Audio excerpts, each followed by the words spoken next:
Bonjour et bienvenue sur le blog Les Revenus Autrement. Donc aujourd'hui nous allons apprendre à assainir nos finances. Alors c'est quoi assainir nos finances?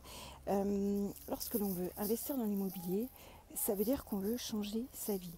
On veut vivre mieux, on veut avoir plus de confort et tout ça, sans forcément avoir du luxe, mais on veut vraiment vivre mieux.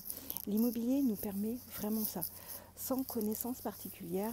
Par contre, malgré tout, il faut éviter de faire des erreurs et c'est pour ça que, certes, même si l'immobilier est abordable pour beaucoup d'entre nous, il reste quand même des choses à savoir.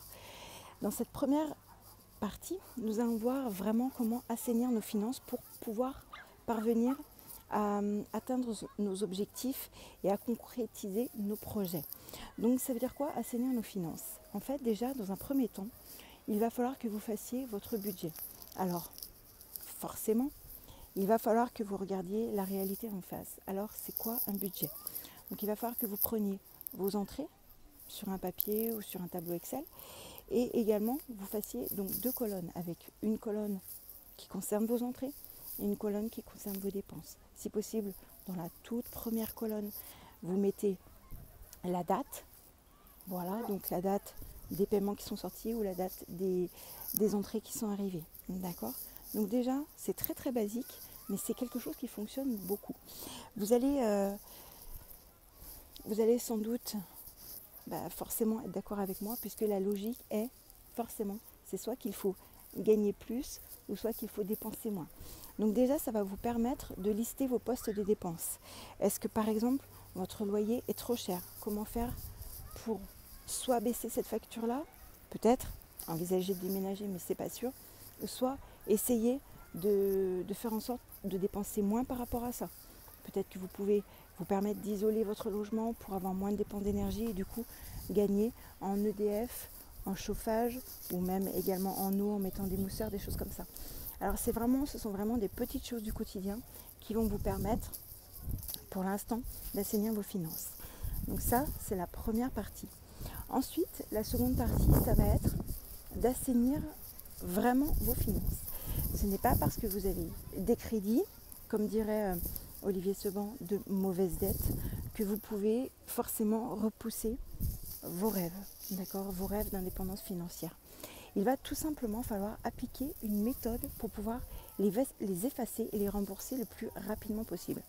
Donc ce n'est pas parce que vous avez par exemple un 13e mois ou une prime qu'il va falloir songer à les rembourser, il va simplement falloir les rembourser de manière intelligente. Donc j'avais vu ça dans un livre de Robert Kiyosaki, à savoir comment faire pour diminuer ses dettes le plus rapidement possible et dans les meilleures conditions. Tout simplement, vous allez lister vos dettes, non pas par le montant qu'il reste à rembourser, mais tout simplement par taux d'intérêt. D'accord? Le montant, pour l'instant, on s'en fiche. Mais le taux d'intérêt, c'est là où il va falloir que vous vous concentriez. Pourquoi? Parce qu'il va falloir commencer à rembourser au maximum celui qui a le plus gros taux d'intérêt. Je m'explique.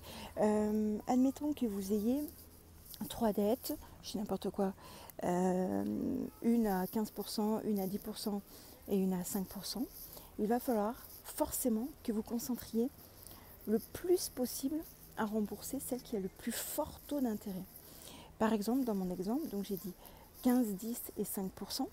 Donc il va falloir, par exemple, si vous remboursez 100 euros par mois sur tous vos crédits, il va falloir que vous mettiez 80 euros sur celle à 15%, puis 10 euros sur celle à 10% et 10 euros sur celle à 5%.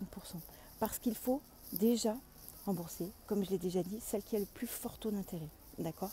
Peut-être que vous ne voyez pas forcément l'intérêt maintenant, mais je vous garantis qu'en termes de mois, voire d'années, c'est quelque chose qui va changer votre vie par rapport à vos finances personnelles. D'accord ? Rien ne vous empêche, bien sûr, d'essayer de gagner plus pour essayer, bien sûr, de rembourser ces dettes le plus rapidement possible. Ok ? Ça, ce sont les mauvaises dettes. Ces mauvaises dettes, malheureusement, le banquier va être obligé de les regarder et c'est en ça qu'il va peut-être vous refuser pour un bien immobilier. C'est pour ça qu'il faut vraiment les assainir à la base. D'accord ? Voilà, donc écoutez, j'espère que cette vidéo vous a été utile. N'hésitez pas à la faire partager si c'est quelque chose que vous pensez qui pourrait aider votre famille, vos proches, etc. Également, si ça n'est pas déjà fait, n'oubliez pas de vous inscrire sur le blog juste ici ou alors sur la chaîne YouTube pour la prochaine vidéo. À très vite. Au revoir.